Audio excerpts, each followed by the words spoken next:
The moment the wagon wheel stopped outside their old cabin, Sarah knew something terrible was about to happen. The air felt too still. Even the wind seemed to hold its breath. Her mother lay inside the dim cabin, coughing so hard it shook the frail bed frame. Her little brother Tom stood by the window, watching Sarah with wide, frightened eyes. Their life had been falling apart for months. But that day felt different. Heavier. Like the world was shifting under her feet. Sarah pushed open the cabin door and stepped inside, brushing snow off her shoulders. She carried only a small bundle of food she had earned by mending clothes for half the settlement. It wasn't enough. It was never enough. Her mother tried to sit up when she entered. "You're late," she whispered. "I worked as long as I could," Sarah replied gently. "We need the money." Her mother smiled sadly, a smile that made Sarah's chest ache. Before she could ask why she looked so troubled, a sound echoed outside. The slow, steady roll of a wagon, climbing the rocky trail toward their home. Tom rushed in. "Sarah, someone's coming." Visitors never came this deep into the Montana mountains. Not unless something was wrong. Sarah walked outside, her hands trembling. A large wagon pulled by 2 strong horses stopped in their clearing. An older woman stepped down, wrapped in a fine coat with a confident air that didn't belong anywhere near poverty. Sarah knew her. Martha Brennan, a woman from one of the richest ranching families in the entire region. A woman Sarah's father used to guide through mountain passes before he died. Have you ever felt the ground disappear beneath your feet when someone you trusted revealed a secret that changed everything? Have you ever been faced with an impossible choice between your own freedom and the survival of everyone you love? "Hello, Sarah," Martha said softly. "It's been a long time." Sarah's heart raced. "Why are you here?" Martha didn't answer. Instead, she glanced at the cabin with a look Sarah couldn't read. "May I come inside? I need to speak with your mother." Inside, her mother struggled to sit up straighter when Martha entered. There was guilt in her eyes. That scared Sarah more than anything. "Martha," her mother whispered. "Thank you for coming." Sarah froze. "You knew she was coming?" she asked sharply. Her mother could only nod. Martha stepped forward. "Your mother wrote to me 3 weeks ago. She told me everything. Her sickness, your struggles, the debt at the trading post." Sarah's jaw tightened. "We don't need charity." "This isn't charity," Martha replied calmly. "It's an arrangement. One your mother has already agreed to." Sarah felt like the floor disappeared beneath her. "What arrangement?" Her mother covered her mouth with a shaking hand. Tears spilled down her face. "I did it to save you," she whispered. "To save Tom. I couldn't die knowing you two would starve." "Ma, what did you do?" Martha pulled out a folded paper. "My nephew Caleb Brennan needs a wife," she said plainly. Sarah felt like she'd been struck. "A wife?" Martha nodded. 2 years ago, he was attacked by a grizzly. His legs were badly damaged. He walks with a cane now. The injury changed him. He's shut himself away. Bitter, angry, refusing to see anyone. Sarah shook her head in disbelief. "What does that have to do with me?" "He needs companionship," Martha said. "A partner. Someone steady. Someone strong." Her mother choked on a sob. "In exchange," Martha continued, "I will pay for your mother's treatment immediately. Tom will be sent to a proper school. Your family will never struggle again." "No," Sarah whispered. "No. You sold me. I saved you," her mother cried. "Sarah, I'm dying. When I'm gone, what happens to you? What happens to Tom? You needed a way out. And he needs someone too." Sarah turned away, tears burning. She felt trapped in a life she never chose. Martha spoke quietly. "You leave for the Brennan Ranch in 1 week. The wedding will take place there. Caleb has agreed." Sarah's voice cracked. "What if I refuse?" Martha met her eyes. "Then your mother dies without medicine. Tom grows up in poverty. And winter will take everything from you." It was the truth. A cruel truth. That night, Sarah lay awake in the loft, staring at the wooden beams above her. Tom climbed up and curled beside her. "Are you really going to leave us?" he whispered. "I don't want to," she said softly. "But I have to. For you. For Ma. Tom clung to her, and she held him tight, wishing she could be as strong as he needed her to be. 7 days later, the wagon returned. Sarah hugged her mother and Tom one last time. She didn't cry in front of them. She waited until she climbed into the wagon and watched the only home she ever knew fade behind the trees. Hours into the long journey through the mountains, Martha's sharp eyes studied her. "You're frightened," Martha said. "I'm going to marry a man I've never met," Sarah whispered. "A man who doesn't want me. A man angry at the world." "He was a good man once," Martha said. "Before the accident. Before he lost everything." The sun dipped low as they climbed higher, deeper into the wilderness. When the Brennan ranch finally came into view, a massive log home nestled against towering peaks, Sarah's heart pounded. This would be her new life. This would be her new husband. A stranger. A broken man. A mountain legend destroyed by a bear. And she did not know yet that what he did next would shock everyone. Snowflakes drifted across the high valley as the wagon rolled to a stop in front of the Brennan ranch. Sarah stepped down slowly, her legs stiff from the long ride.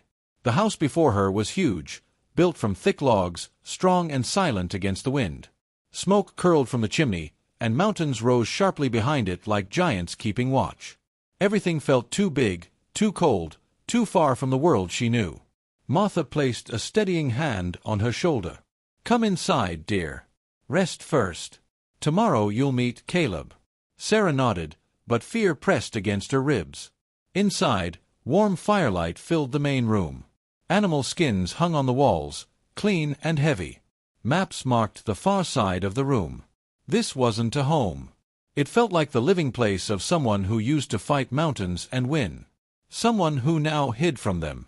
Martha showed her a room upstairs. The bed was soft, the quilt thick, the window overlooking a valley that looked endless. It should have felt safe. It didn't. "You'll meet him when the time is right," Martha said gently. "Sleep now." But Sarah didn't sleep. Not for hours. Not until exhaustion forced her eyes closed. The next morning, she stood in the quiet kitchen trying to steady her hands while Hannah, the ranch cook, set dough on a table and gave her a quick smile.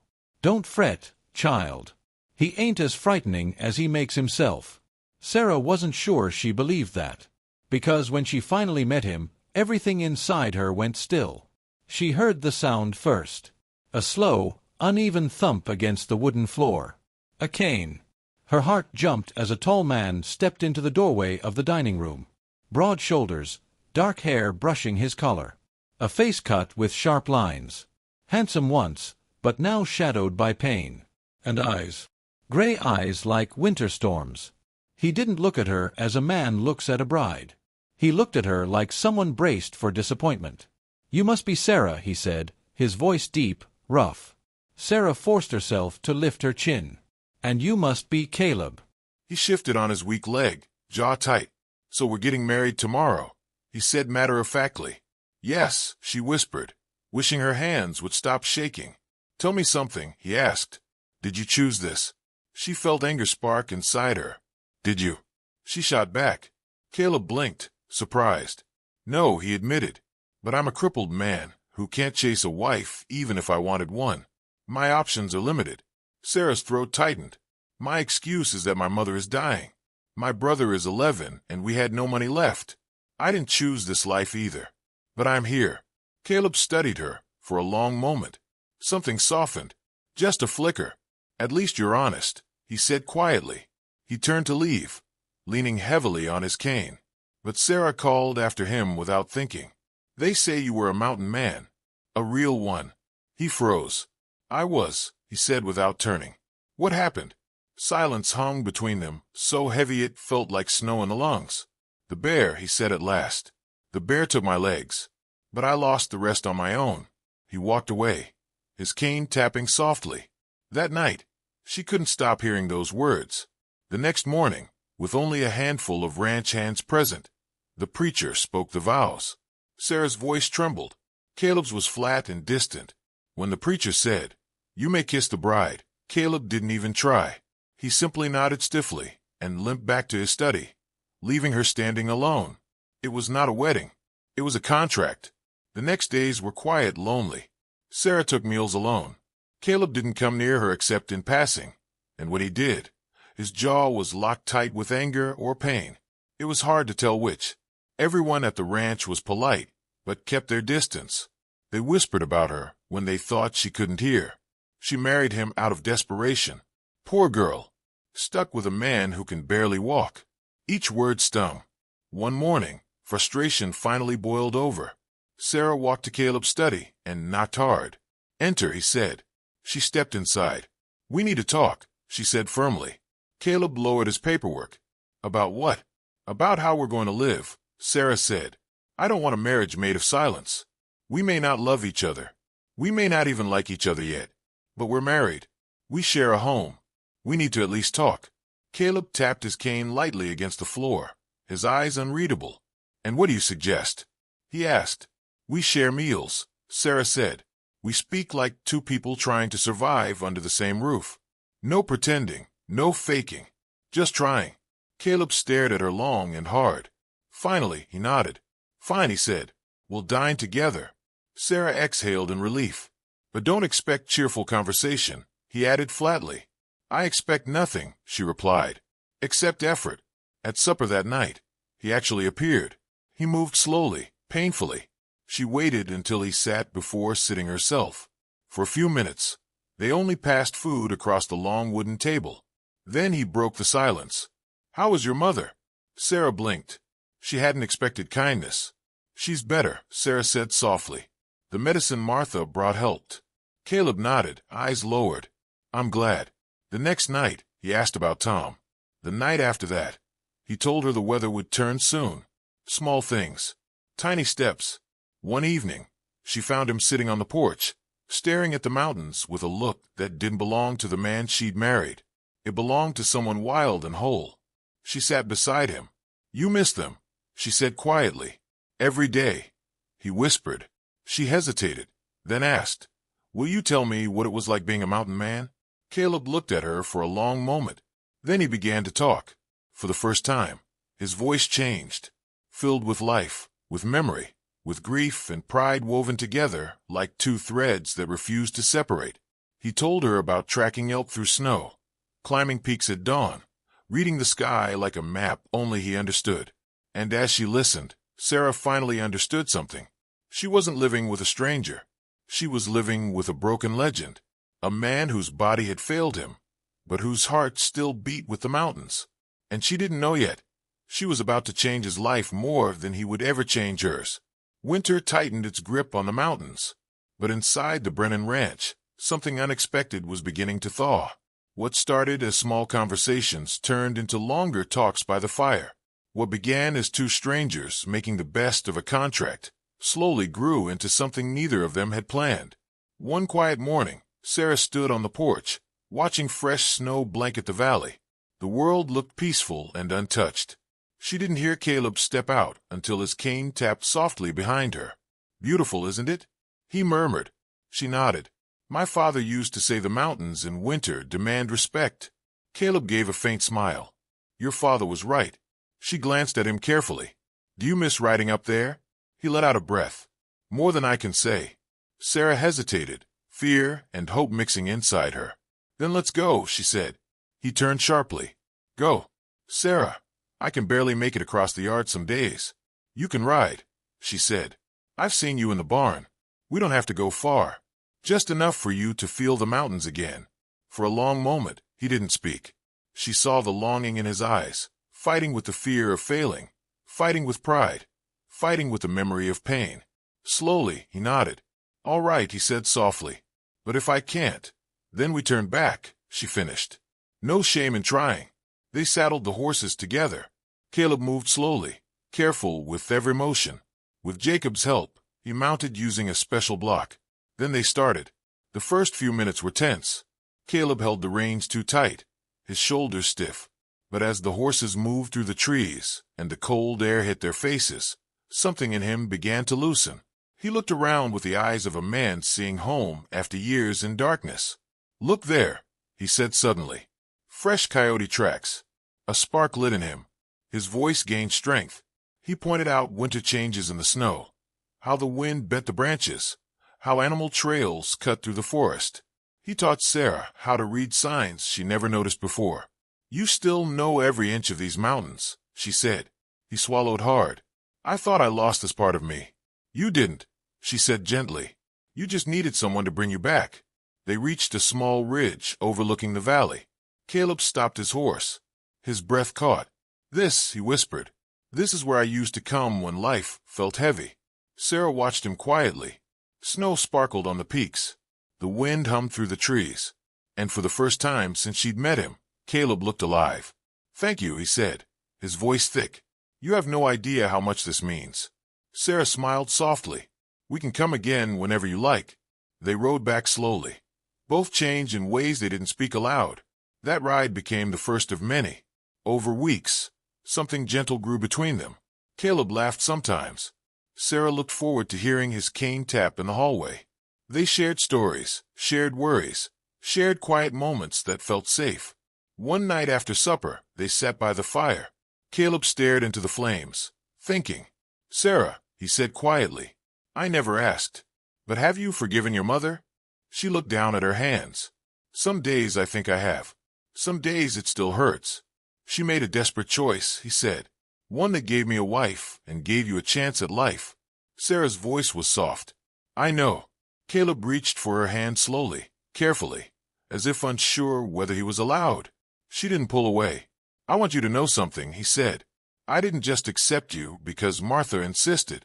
I accept you now because I want you here." Sarah felt her heartbeat quicken. "Caleb, I know how we started," he said.